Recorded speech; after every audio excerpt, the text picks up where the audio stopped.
Race में थे और रामगढ़ विधानसभा से लड़ने के इच्छुक थे। कि कुछ लोग नाराज होकर के पार्टी छोड़ चुके हैं। ममता देवी इस बार हार रही है। 1 लाख या 5 लाख का मैं चैलेंज कर रहा हूँ। आप टेंडर लिए हैं लेकिन घर पर आके भोकाड़ पार के रोते हैं। भाजपा तो मेरा घर आंगन रहा है। मेरा आँख का देखा हुआ है। बेचारी जो हॉस्पिटल में चली जाती थी एकदम बेधड़क ठंड बल। आप कह रहे हैं कि जज साहब पैसा खा लिए।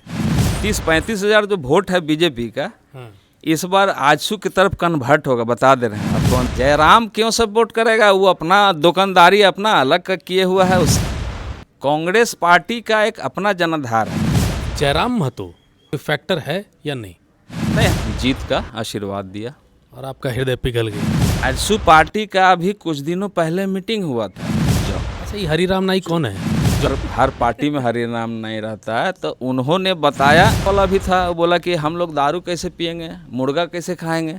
तो बोला कि तुम होटल से पैकिंग करा के घर में खाओ, तो दारू मुर्गा घर में खा लेंगे, लेकिन मारपीट कैसे करेंगे? बोला घरे में मारपीट करना। लेकिन उसको जहाँ भी देखो दूर से इसी प्रणाम करो, एकदम वरना सीधा साधा बनो। तो ये 3 साल बाद आप लोग का कहना है कि फंसा के जेल भेज दिया। 3 साल में क्या कर लिए? तू चला मेरा जाता है। प्रेम पत्र पढ़कर कि तुम नाराज मत होना, आ जाना। आप आ जाइए। देखिए 350 करोड़ तो आप ही कहाँ से मिला? वास पर जो है, इरफान अंसारी की इस बयान का आप समर्थन करते हैं? सही कहे हो। यहाँ की घटना घट रही है, इसको मणिपुर से जस्टिफाई करना ठीक है? या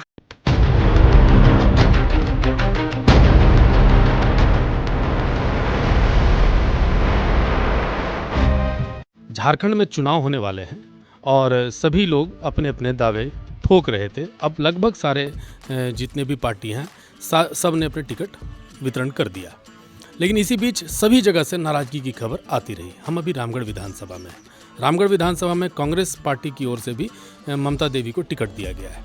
लेकिन इसके बाद शांतनु मिश्रा जी और आसिफ इकबाल जी का नाम आया था कि ये लोग भी टिकट के रेस में आगे हैं। अब आसिफ इकबाल जी भी बीच में नाराज़ दिखाई दे रहे थे, तो हम लोग सोचे कि एक बार जाकर के उनसे मिलें। आसिफ जी नमस्कार, राष्ट्र समर्पण पे आपका स्वागत। जी नमस्कार। पहले ये बताइए, नाराज अभी भी हैं या दूर हो गई? कुछ बताइए। आपके चैनल के माध्यम से मैं सबसे पहले रामगढ़ की जनता को धन्यवाद दूंगा, जिन्होंने मुझे टिकट के लिए जनता ने दावेदारी किया था। और हिंदू, मुस्लिम, सिख, ईसाई सभी धर्म के लोग चाह रहे थे कि आसिफ इकबाल को रामगढ़ विधानसभा से विधायक से लड़ाया जाए।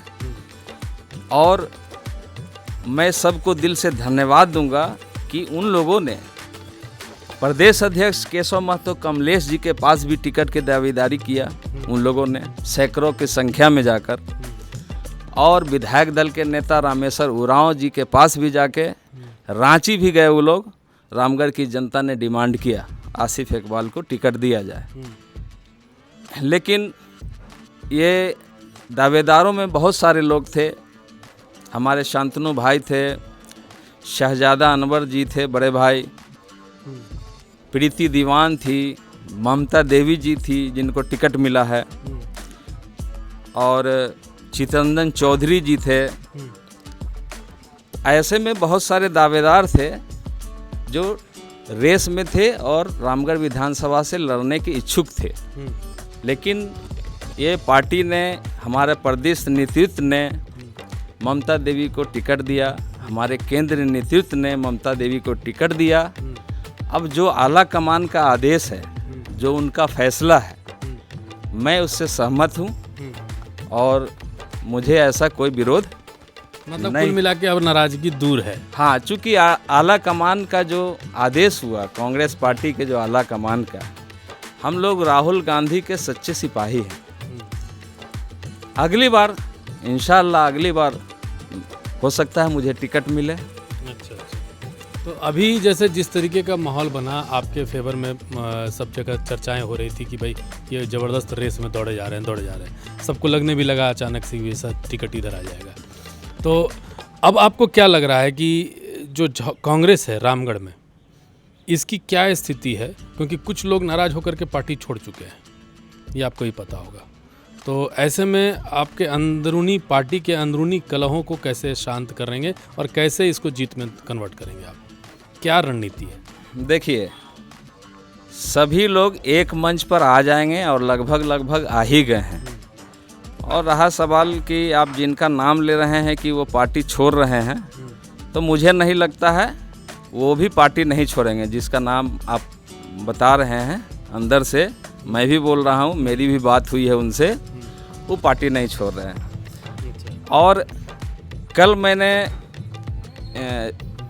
आपके चैनल के माध्यम से नहीं, लेकिन किसी न्यूज़ चैनल में देख रहा था कि डिबेट हो रहा था, तो उसमें आजसू के कुछ नेतागण जो हैं ये बीट लगा रहे थे कि ममता देवी इस बार हार रही है, 1 लाख या 5 लाख का मैं चैलेंज कर रहा हूँ। ये कहीं से शोभा देता है क्या? रामगढ़ की जनता ना फैसला करेगी कि आजसू जीतेगा कि कांग्रेस जीतेगा, इंडियन गठबंधन जीतेगा या एनडीए जीतेगा। आप बीट लगा रहे हैं, आप बोल किससे वो शर्त लगा रहे हैं? वो मीडिया को, पत्रकार महोदय को बोल रहे थे कि मैं इतना लाख का बीट लगा रहा हूँ कि ममता देवी हार जाएगी। आप टेंडर लिए हैं, रामगढ़ की जनता ना इसको तय करेगी कि ममता देवी को जिताएं कि किसको जिताएं। और ऐसे भी बता दे रहे हैं आपको, गठबंधन तो सुदेश महतो जी जाकर अमित शाह जी से धरना प्रदर्शन करके करा लेते हैं, लेकिन पूरे झारखंड की स्थिति बता दे रहा हूँ। बीजेपी के कैडर, कार्यकर्ता, नेता वोट तो जाके केला छाप में दे देते हैं, आजसू को दे देते हैं, लेकिन घर पर आके भोकार पार के रोते हैं। और ये स्थिति 15 साल तक आजसू यहाँ विधायक रहा, मंत्री रहा, और भाजपा का एक कैडर प्रताड़ित रहा। आप भी तो कैडरे थे कभी। मैं इसीलिए तो, भाजपा तो मेरा घर आंगन रहा है, इसीलिए मैं बता रहा हूँ कि सब प्रताड़ित रहते हैं। घर आंगन छोड़ दिया। मुझे राहुल गांधी का विचारधारा बहुत अच्छा लगा, इसलिए मैंने 5-6 साल 6 वर्ष हो गया मैं कांग्रेस पार्टी के संगठन का काम करता हूं, और राहुल गांधी का विचारधारा मुझे बहुत अच्छा लगा इसलिए। और मैं आपको जहां से बात कर रहा हूं तो उसको पहले पूरा सुन लीजिए कि ये आजसू को वोट अभी जो फिर से सुनीता चौधरी जीती, ममता देवी बेचारी जीती थी 2019 में, रामगढ़ की जनता ने उनको जिताया। और जिताने के बाद कोरोना काल था, मेरा आँख का देखा हुआ है, बेचारी जो हॉस्पिटल में चली जाती थी एकदम बेधड़क, जो कोई घर से निकल नहीं रहे थे। उस समय देखते थे कि वो बहुत मेहनत करती थी। हमारे कांग्रेस के सारे कार्यकर्ता लगे हुए थे, मेहनत कर रहे थे। अब उसको जो है फंसा के, उसको जो है एक फर्जी केस में ममता देवी को, उसको जो है ये सदस्यता जो है विधायकी का रद्द करा दिया, फिर से चुनाव में लाना पड़ा। कौन किया? रद्द कौन कर दिया? कोर्ट ने किया, लेकिन इसमें आज कोर्ट भाजपा वाले हैं क्या? कोर्ट, ये कोर्ट में आपके आजसू के बड़े लीडर ने पैसा का, धन बल आप कह रहे हैं कि जज साहब पैसा खा लिए? नहीं, मैं डायरेक्ट कैसे बोलूं कि, लेकिन वो धन बल से ही वो कहा किए कि सदस्यता विधायक का रद्द करा दिए। उसमें चुनाव हो गया, और चुनाव हुआ तो फिर से उसमें धन बल का उपयोग करके बेचारे उनके पति थोड़ा सा वोटों से हार गए। हमारा कहना है कि अभी सुनीता चौधरी जो हैं विधायक है यहाँ के, अब जो भी भाजपा के कैडर लोग भी अफसोस कर रहे हैं कि हम वोट दे के पछता रहे हैं। अच्छा। तो मुझे नहीं लगता है कि 30-35 हज़ार जो वोट है बीजेपी का, इस बार आजसू की तरफ कन्वर्ट होगा। बता दे रहे हैं आपको अंदर की बात। जयराम तो आप लोग को सपोर्ट कर ही रहा है। जयराम क्यों सपोर्ट करेगा? वो अपना दुकानदारी अपना अलग किए हुआ है, उससे किसी को। ममता देवी बोले कि उनका तो स्वागत है इंडिया गठबंधन में। नहीं, स्वागत तो बीजेपी वाला भी उनको बुला रहा था, और सब बुला रहा है उनको। देखिए, अगर जयराम के विषय में आप लोगों का क्या विचार? जयराम कितना नुकसान पहुंचाएगा कांग्रेस को? कांग्रेस पार्टी का एक अपना जनाधार है। कांग्रेस पार्टी को लोग अभी, राहुल गांधी जी ने जो पद यात्रा निकाला था कन्याकुमारी से लेकर कश्मीर तक, उसके बाद जो है जनता का जो है झुकाव हुआ है कांग्रेस की ओर। और राहुल गांधी जी ने केशव महतो कमलेश जी को यहाँ पर प्रदेश अध्यक्ष बनाया है। इसलिए हम लोग इधर उधर ये सुदेश महतो, हम ये मेरा सवाल ये है, हम फिर से रिफ्रेश करते हैं। जयराम महतो आपके चुनाव में जीत क्या या हार का कोई फैक्टर है या नहीं? नहीं, हम लोग कांग्रेस पार्टी को कोई फर्क नहीं पड़ता है। इनका अपना वोट है, अपना जनाधार है और जनता कांग्रेस पार्टी को चाह रही है। जनता कांग्रेस पार्टी को चाह रही है। तो एक और सवाल, एक दिन 2 दिन पहले तक आप में नाराजगी देखी जा रही थी, अचानक एक रात में क्या बीत गया? नहीं, ऐसा बात नहीं है। अब क्या बदल गया? नहीं, वो मेरे माता जी का तबीयत खराब है और रात में ममता देवी जी अपने समर्थकों के साथ भी मेरे माता जी से मिलने आई थी और मेरी माता जी ने भी उनको आशीर्वाद दिया, जीत का आशीर्वाद दिया और आपका हृदय पिघल गया। कांग्रेस पार्टी है तो कांग्रेस पार्टी के लिए बोला मैं राहुल गांधी का सच्चा सिपाही हूँ। जो पार्टी का निर्णय है तो हम उनके साथ में हैं। तो अब बताइए कि चुनाव का समीकरण, चुनाव होने जा रहा है जी जी, तो आजसू पार्टी आपके हिसाब से धनबल का उपयोग करती है, अब तो वो साधु नहीं हो जाएगी आपके हिसाब से, फिर से धनबल है? आजसू पार्टी का अभी कुछ दिनों पहले मीटिंग हुआ था, बड़े लीडर लोग बैठे, अब बोले जितने भी हो खुरपात जो गुंडा बदमाश जो उनके पार्टी में हैं, सबको आदेश हुआ कि सब बिल में घुस जाओ। अच्छा, ये हरिराम नाईक कौन है जो आप लोग को बताया? है, हर पार्टी में हरिराम नहीं रहता है, तो उन्होंने बताया, ये बड़े पार्टी के जो नेता है उन्होंने आदेश दिया कि जितने भी हो तुम लोग बिल में घुस जाओ, और चुनाव जब तक है तो उसमें कुछ दारू मुर्गा वाला भी था, बोला कि हम लोग दारू कैसे पिएंगे, मुर्गा कैसे खाएंगे, तो बोला कि तुम होटल से पैकिंग करा के घर में खाओ, लेकिन तुम लोग होटलबाजी हम देखना नहीं चाहते हैं जब तक चुनाव खत्म नहीं हो जाता है। मतलब लोग सुधर गए। इसको सुधारना थोड़े बोलेंगे। फिर वो लोग बोला कि तो हम लोग तो दारू मुर्गा घर में खा लेंगे, लेकिन मारपीट कैसे करेंगे?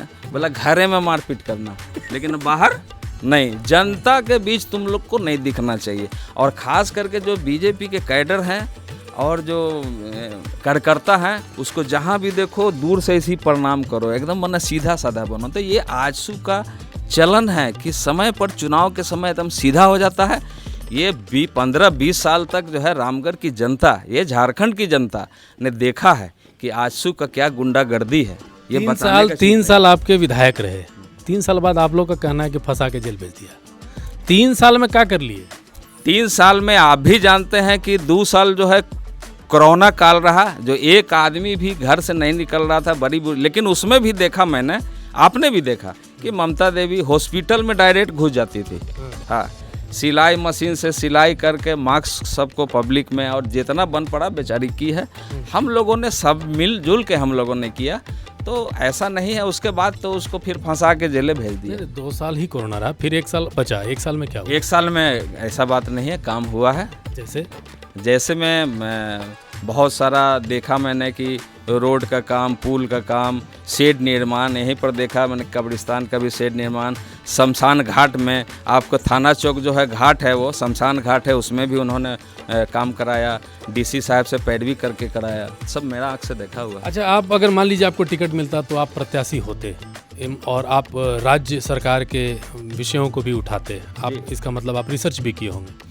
वर्तमान की राज्य सरकार की जो स्थिति है ना, उस पर आप क्या कहेंगे? जो भ्रष्टाचार के ऊपर जो मामले दर्ज हो रहे हैं, आपके नेता के घर से 350 करोड़ रुपए बरामद हो रहे हैं, और बहुत सारे विषय इसमें इस तरह की चीज़ें आ रही है, अपराध जबरदस्त है, चरम पर है, ठीक है, बहुत और भी चीज़ें हैं। तो ये सब चीज़ों पे आप क्या कहेंगे? इसको लेकर के क्या आप रणनीति अपनाएंगे? क्योंकि जनता तो ये भी देख रही है, राज्य सरकार की भी हरकतें देख रही है।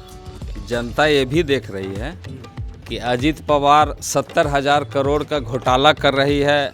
हमारे नरेंद्र मोदी जी जो है बयान देते हैं शाम में कि उसको तो बर्बाद कर देंगे। मतलब वो तो कल के डेट में आप ही के साथ था। ठीक, सुबह में फिर वो बुके लेके है, फिर मंत्री बन जाता है भाजपा में।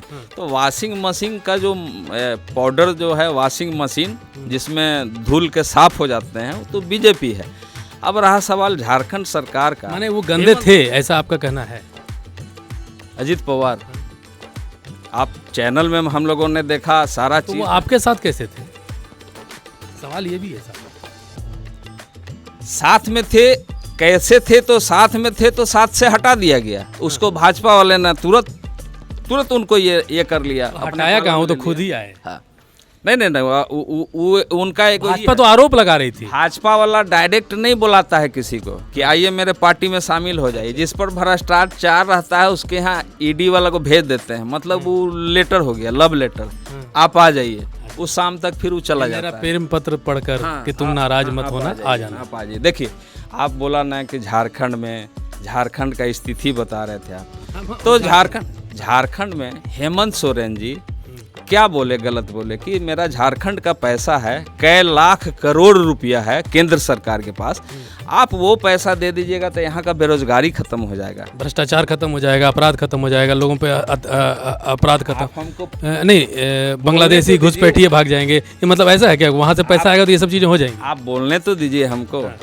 तो केंद्र सरकार पर जब इन्होंने दबाव डाला हेमंत सोरेन जी ने कि आप मेरा पैसा दीजिए, झारखंड राज्य का जो पैसा है, तो बस ईडी सीडी और उसके बाद देखिए बेचारे को जेल भेजवा दिए, 6-7 महीना जेल में रह गए। तो सरकार जहाँ पे भी एनडीए का सरकार है, एनडीए का भाजपा का सरकार है, वहाँ पे कोई ईडी वाला भटकने भी नहीं जाता है। और जहाँ पे इंडिया गठबंधन का सरकार है उधर देखिए कि ईडी सीडी वाला सब घूम रहा है पूरा। चलिए, ईडी वाला हम आपका समस्या समझ गए। ये तो सारे कांग्रेस के नेता और इंडी गठबंधन के नेता बोल रहे हैं ईडी भेज दिया, ईडी भेज दिया, लेकिन 350 करोड़ तो आप ही कहाँ से मिला?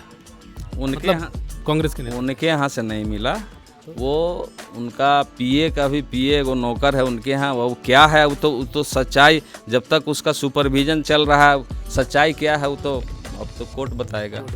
अच्छा, लेकिन आप मेरे सवाल को ईडी तक पहुंचा दिए, लेकिन सवाल मेरा था भ्रष्टाचार, तो आपने जवाब दे दिया कि भ्रष्टाचार ईडी की वजह से है, कि ईडी आती है तब पता चलता है, नहीं तो पता ही नहीं चलता है भ्रष्टाचार होता।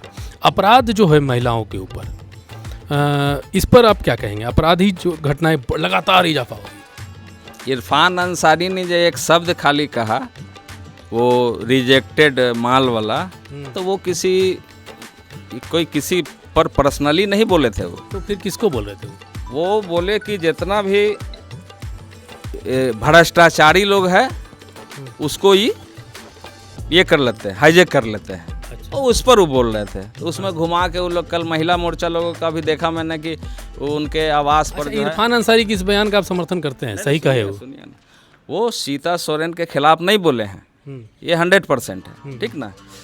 तो ये कल महिला मोर्चा को देखे, भाजपा के महिला मोर्चा वहाँ पे पूरा नारेबाजी कर रही हैं कि महिला का सम्मान। मैं आपसे ये जानना चाहता हूँ कि उस वक्त अभी भी प्रेजेंट में आप कहाँ चली गए? भाजपा के नेत्री और जितने भी महिलाएं थी जो इरफान अंसारी के दरवाजे पर हैं, वो लोग कहाँ चले गए? जो आपको मणिपुर में महिलाओं को नंगा घुमाया जा रहा है, तो उसमें आपका मुंह से एक शब्द नहीं निकलता है।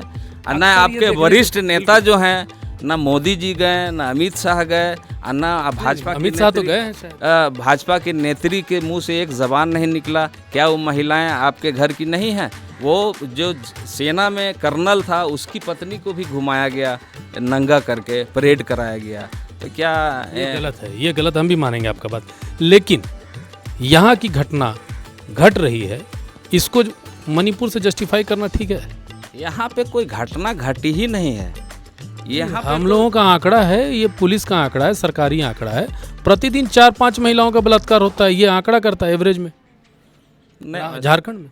नहीं देखिए, आधिकारिक आंकड़े वैसे तो स्टेट अगर देखिएगा तो ये क्राइम जो है, जहाँ भी किसी का भी सरकार हो, तो ये जो क्राइम हुआ ये तो हर जगह छुटपुट थोड़ा बहुत होते रहता है। हम बड़ी घटना का बात किए कि इतनी बड़ी पूरा देश दुनिया देख रहा था, उसमें इन लोगों के मुंह से आवाज़ नहीं निकला।